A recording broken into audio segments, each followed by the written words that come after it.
والحمد للہ والصلاة والسلام علی رسول اللہ اما بعد الدرس الخامس والعشرون امراض القلوب 25واں درس دلوں کی بیماریوں کا علاج۔ دوستوں اور بزرگوں اور دینی بھائیوں، جس طرح انسان کا جسم بیمار ہوتا ہے اسی طرح انسان کا دل بھی بیمار ہوتا ہے۔ جسم ظاہری مرض سے بیمار ہوتا ہے، دل باطنی مرض سے بیمار ہوتا ہے۔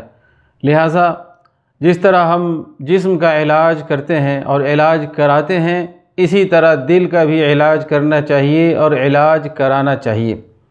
اللہ رب العالمین نے قرآن کریم میں ارشاد فرمایا منافقوں کے بارے میں، فی قلوبہم مرض فزادہم اللہ مرضا، ان کے دلوں میں بیماری ہے یا ان کا دل بیمار ہے تو اللہ تعالیٰ ان کی طغیانی اور سرکشی کی وجہ سے ان کے مرض میں اور اضافہ کرتا رہتا ہے۔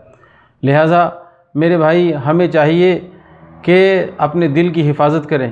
اسی طرح نبی کی بیویوں سے اللہ تعالیٰ نے ارشاد فرمایا فَلَا تَخْضَعْنَ بِالْقَوْلِ فَيَطْمَعَ الَّذِي فِي قَلْبِهِ مَرَضٌ وَقُلْنَ قَوْلًا مَعْرُوفًا، کہ تم جب غیر مرد سے بات کرو تو قدرتی اور فطری آواز میں بات کرو، تم نرم اور باریک آواز میں بات نہ کرو، تو جس کی دل میں بیماری ہوگی وہ یہ سمجھے گا کہ ہمارے لیے اس کے دل میں جگہ ہے۔ میرے بھائی، یہ ہے دل کا معاملہ۔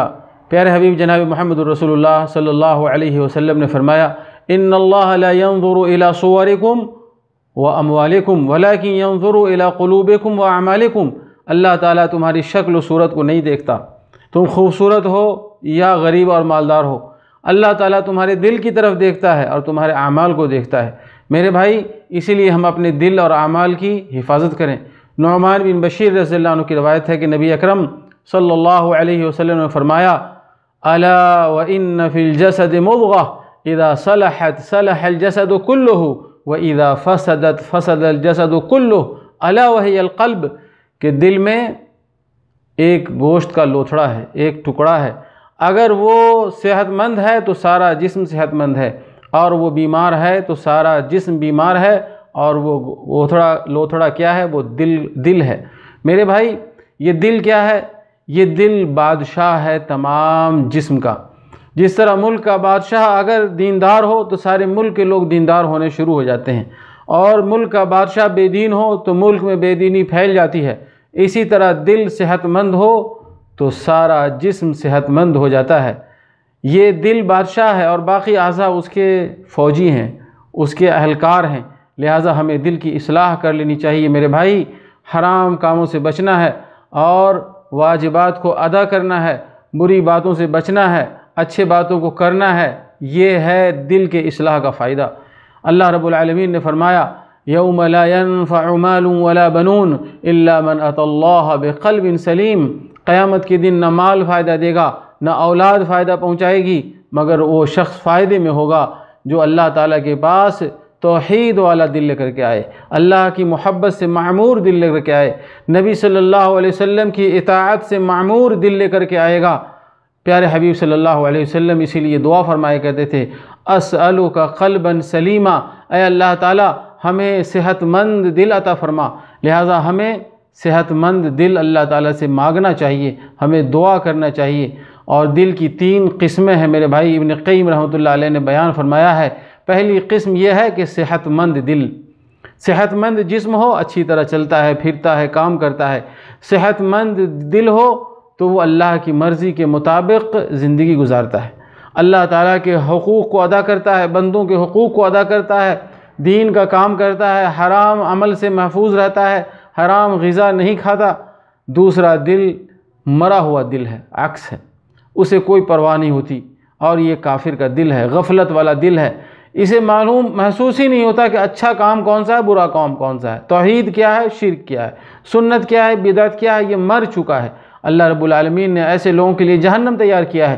ہمیں اس دل سے پناہ مانگنی چاہیے۔ اللہ تعالیٰ نے فرمایا وَلَقَدْ ذَرَأْنَا لِجَهَنَّمَ كَثِيرًا مِنَ الْجِنِّ وَالْإِنسِ لَهُمْ قُلُوبٌ لَا يَفْقَهُونَ بِهَا وَلَهُمْ أَعْيُنٌ لَا يُبْصِرُونَ بِهَا وَلَهُمْ آذَانٌ لَا يَسْمَعُونَ بِهَا أُولَئِكَ كَالْأَنْعَامِ بَلْ هُمْ أَضَلُّ أُولَئِكَ هُمُ الْغَافِلُونَ۔ اللہ تعالیٰ فرماتے ہیں کہ ہم نے جہنم کے لیے بہت سارے جن اور انسانوں کو پیدا کیا ہے، کیسے لوگ ہیں؟ جس کا دل مرا ہوا ہے، ان کے پاس تو دل ہے سمجھتے نہیں، ان کے پاس تو آنکھیں ہیں دیکھتے نہیں، ان کے پاس تو کان ہے سنتے ہی نہیں، اچھی بات نہیں سنتے، وہ خراب باتیں سنتے ہیں۔ اللہ تعالیٰ نے کہا وہ جانور کی طرح ہیں اور وہ اس سے بھی گمراہ ہے۔ اور تیسری قسم یہ ہے کہ جو بیمار دل ہے، اس کے اندر حیات ہے، زندگی ہے، لیکن پھر بھی غلط کام کرتا رہتا ہے، ایسے دل کا علاج ممکن ہے اور ہمیں اس کا علاج کرنا چاہیے۔ میرے بھائی، سب سے بڑا علاج یہ ہے دلوں کا، قرآن کریم علاج ہے۔ اللہ تعالیٰ نے فرمایا یا ایھا الناس قد جاءتکم موعظۃ من ربکم وشفاء لما فی الصدور وہدی ورحمۃ للمؤمنین، اے لوگو تمہارے پاس اللہ تعالیٰ کی طرف سے بہترین نصیحت آئی ہے جس میں دلوں کے لیے علاج شفا ہے اور یہ مومنوں کی رحمت ہے۔ الا بذکر اللہ تطمئن القلوب، اللہ کے ذکر سے دل نرم ہوتا ہے۔ لہٰذا ہم مسلمانوں کو چاہیے کہ ہم اللہ تعالیٰ سے دعا کریں، اللہم مقلب القلوب ثبت قلبی علی دینک، اے دلوں کے پھیرنے والے ہمارے دل کو دین پر باقی رکھ۔ یہ دعا نبی اکرم صلی اللہ علیہ وسلم کہتے ہیں، تو ہمیں تو اور بھی کرنا چاہیے۔ انسان کا دل رحمان کے 2 انگلیوں کے درمیان ہے، یقلبها کیف یشاء، اللہ تعالیٰ جس طرح چاہتا ہے پھیرتا ہے۔